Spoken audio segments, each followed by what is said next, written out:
আকাশবাণী আগরতলা, স্থানীয় সংবাদ পড়ছি সিদ্ধার্থ শঙ্কর চৌধুরী। এখনকার বিশেষ বিশেষ খবর হলো, কেন্দ্রীয় স্বরাষ্ট্রমন্ত্রী অমিত শাহ বলেছেন, দেশের মধ্যে সর্বপ্রথম ত্রিপুরা সীমান্তে স্বরাষ্ট্র মন্ত্রকের সিসিটিভি মডেল চালু করা হবে। অবৈধ অনুপ্রবেশ রোধে ত্রিপুরা পুলিশ রাজ্যের সমস্ত জেলায় স্পেশাল টাস্ক ফোর্সের মাধ্যমে সক্রিয়ভাবে অভিযান চালাচ্ছে। কেন্দ্রীয় স্বাস্থ্যমন্ত্রী জেপি নাড্ডা নাগরিকদের স্বাস্থ্যকর খাদ্য গ্রহণ এবং সুস্থ ও আত্মনির্ভরশীল ভারত গড়ার আহ্বান জানিয়েছেন। আগামী শিক্ষাবর্ষে রাজ্যের 29টি সরকারি ডিগ্রি কলেজে স্নাতক স্তরের ভর্তির আবেদনপত্র গ্রহণের সময়সীমা আরও 2 দিন বাড়ানো হয়েছে। রাজ্যে আজ বর্ষা আনুষ্ঠানিকভাবে প্রবেশ করেছে। এবারে বিস্তারিত খবর। কেন্দ্রীয় স্বরাষ্ট্রমন্ত্রী অমিত শাহ বলেছেন, সারা দেশের মধ্যে সর্বপ্রথম ত্রিপুরা সীমান্তে স্বরাষ্ট্র মন্ত্রকের সিসিটিভি মডেল চালু করা হবে। পাশাপাশি বিএসএফ এর সমস্ত ক্যামেরা আধুনিকীকরণ করে জেলা প্রশাসনের সঙ্গে সংযুক্ত করা হবে। গত শুক্রবার আগরতলার বিএসএফ এর ত্রিপুরা ফ্রন্টিয়ার সদর দপ্তরে অনুষ্ঠিত বৈঠকে তিনি একথা জানান। বৈঠকে তিনি রাজ্যের আন্তর্জাতিক সীমান্ত এলাকায় আর্থিক লেনদেন, ভবন নির্মাণ এবং সম্পত্তি ক্রয় বিক্রয়ের উপর কড়া নজরদারির নির্দেশ দিয়েছেন। তিনি সীমান্ত এলাকায় গত 5 বছরের জমির রেকর্ড পরীক্ষা করারও নির্দেশ দেন।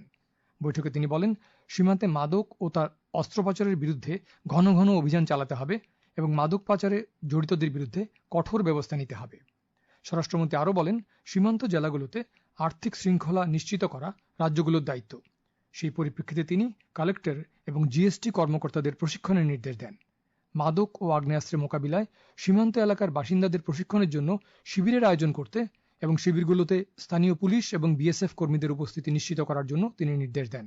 বৈঠকে স্বরাষ্ট্রমন্ত্রী উল্লেখ করেন, প্রধানমন্ত্রী নরেন্দ্র মোদীর নেতৃত্বে কেন্দ্র আন্তর্জাতিক সীমান্তে সর্বোচ্চ মানের নিরাপত্তা নিশ্চিত করতে এবং সীমান্ত এলাকার সার্বিক উন্নয়ন ও সুরক্ষার জন্য কেন্দ্রীয় ও রাজ্য সংস্থাগুলোর মধ্যে ঘনিষ্ঠ সমন্বয় সাধনে দৃঢ়ভাবে প্রতিশ্রুতিবদ্ধ। অবৈধ অনুপ্রবেশ রোধে ত্রিপুরা পুলিশ রাজ্যের সমস্ত জেলায় স্পেশাল টাস্ক ফোর্সের মাধ্যমে সক্রিয়ভাবে অভিযান চালাচ্ছে। সংবেদনশীল এলাকাগুলোতে নিয়মিত তল্লাশি ও অভিযান চলছে এবং অনুপ্রবেশকারী ও দালালদের বিরুদ্ধে আইনানুগ ব্যবস্থা নেওয়া হচ্ছে।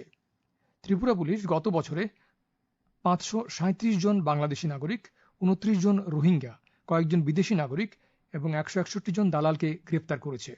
তাছাড়া 628 জন অবৈধ অনুপ্রবেশকারীকে ফেরত পাঠানো হয়েছে। আজ বিশ্ব খাদ্য সুরক্ষা দিবস। 2019 সাল থেকে প্রতি বছর 7 জুন তারিখে জাতিসংঘের খাদ্য ও কৃষি সংস্থা এবং বিশ্ব স্বাস্থ্য সংস্থা ঘোষিত এই দিবসটি বিশ্বজুড়ে পালন করা হয়। এই উপলক্ষে কেন্দ্রীয় স্বাস্থ্য ও পরিবার কল্যাণ মন্ত্রী জগৎ প্রকাশ নাড্ডা আজ সুস্থ ভবিষ্যতের জন্য নিরাপদ ও স্বাস্থ্যসম্মত খাদ্যের প্রতি সরকারের অঙ্গীকার পুনর্ব্যক্ত করেছেন।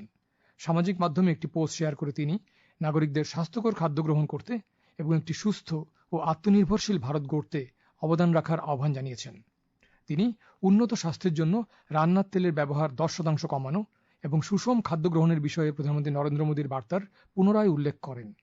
এবছর বিশ্ব খাদ্য সুরক্ষা দিবসের মূল ভাবনা সমস্যা থেকে সমাধান, সর্বত্র নিরাপদ খাদ্য, যা পরিচ্ছন্নতা ও খাদ্য নিরাপত্তা নিশ্চিত করার উপর গুরুত্ব আরোপ করে। কৃষকদের আর্থিক সুরক্ষা ও আয় বৃদ্ধি সুনিশ্চিত করতে কেন্দ্রীয় সরকার চালু করেছে প্রধানমন্ত্রী কিষাণ সম্মান নিধি যোজনা।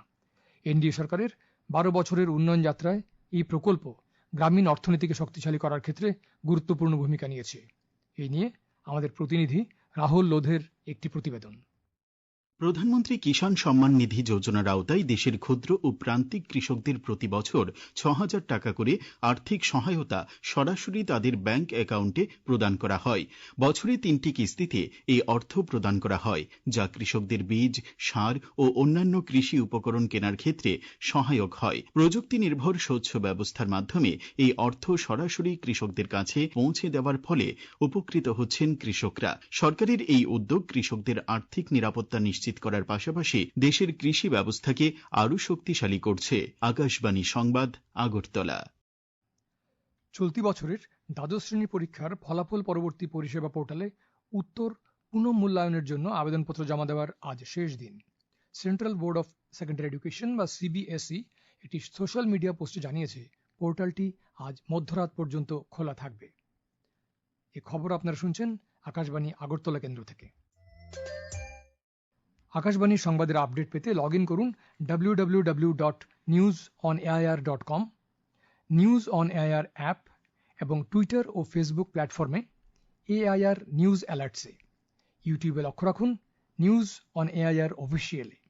এছাড়াও আকাশবাণী আগরতলার সংবাদ আপডেট পেতে দেখুন টুইটার বা এক্স হ্যান্ডেলে আকাশবাণী নিউজ আগরতলা, ফেসবুকে AIR নিউজ আগরতলা এবং ইউটিউবে আকাশবাণী নিউজ আগরতলা।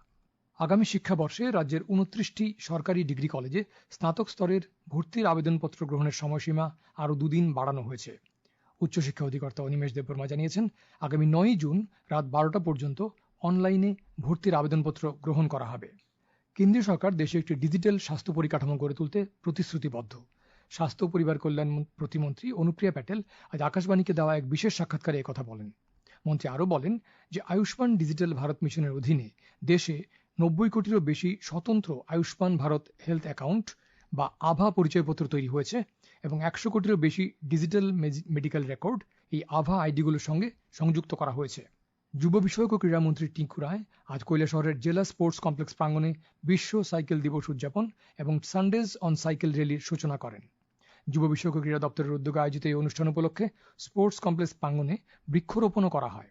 অনুষ্ঠানে মন্ত্রী শ্রী রায় বিশ্ব সাইকেল দিবসের উদযাপনের তাৎপর্য বিস্তারিত উল্লেখ করেন।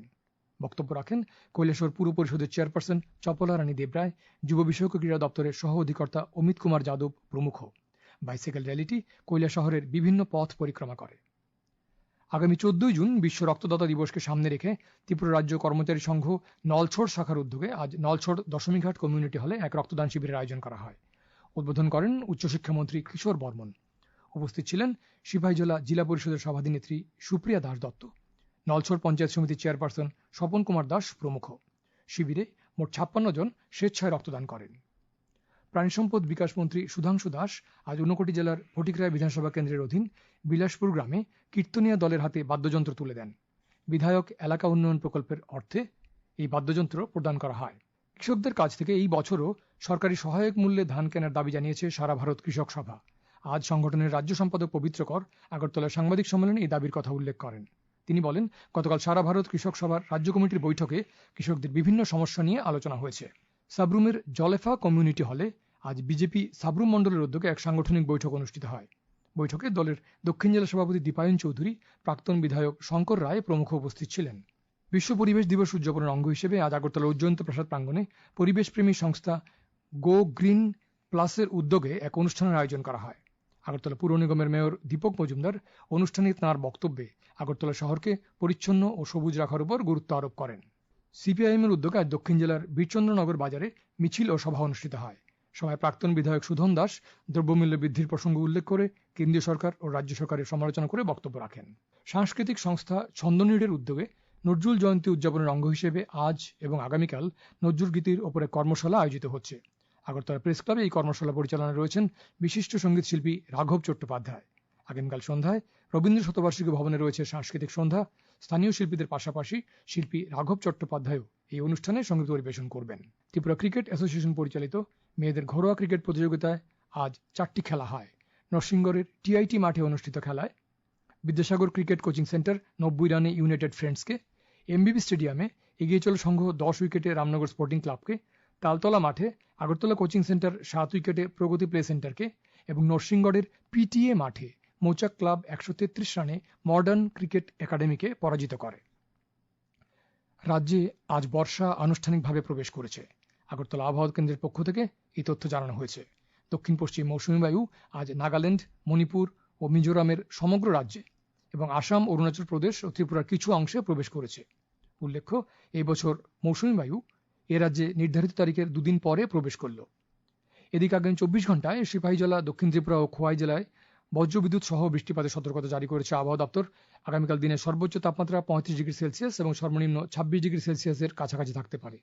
আগরতলায় আজ দিনের সর্বোচ্চ তাপমাত্রা ছিল 35.4 ডিগ্রি এবং সর্বনিম্ন তাপমাত্রা ছিল 26.8 ডিগ্রি সেলসিয়াস। সকাল 8:30 থেকে বিকেল 5:30 পর্যন্ত বৃষ্টি হয়েছে 8.4 মিলিমিটার। শেষ করার আগে বিশেষ খবরগুলো আরও একবার। কেন্দ্রীয় স্বরাষ্ট্রমন্ত্রী অমিত শাহ বলেছেন, দেশের মধ্যে সর্বপ্রথম ত্রিপুরা সীমান্তে স্বরাষ্ট্র মন্ত্রকের সিসিটিভি মডেল চালু করা হবে। অবৈধ অনুপ্রবেশ রোধে ত্রিপুরা পুলিশ রাজ্যের সমস্ত জেলায় স্পেশাল টাস্ক ফোর্সের মাধ্যমে সক্রিয়ভাবে অভিযান চালাচ্ছে। কেন্দ্রীয় স্বাস্থ্যমন্ত্রী জেপি নাড্ডা নাগরিকদের স্বাস্থ্যকর খাদ্য গ্রহণ এবং সুস্থ ও আত্মনির্ভরশীল ভারত গড়ার আহ্বান জানিয়েছেন। আগামী শিক্ষাবর্ষে রাজ্যের 29টি সরকারি ডিগ্রি কলেজে স্নাতক স্তরের ভর্তির আবেদনপত্র গ্রহণের সময়সীমা আরও 2 দিন বাড়ানো হয়েছে। রাজ্যে আজ বর্ষা আনুষ্ঠানিকভাবে প্রবেশ করেছে। স্থানীয় সংবাদ আজকের মতো এখানেই শেষ হলো।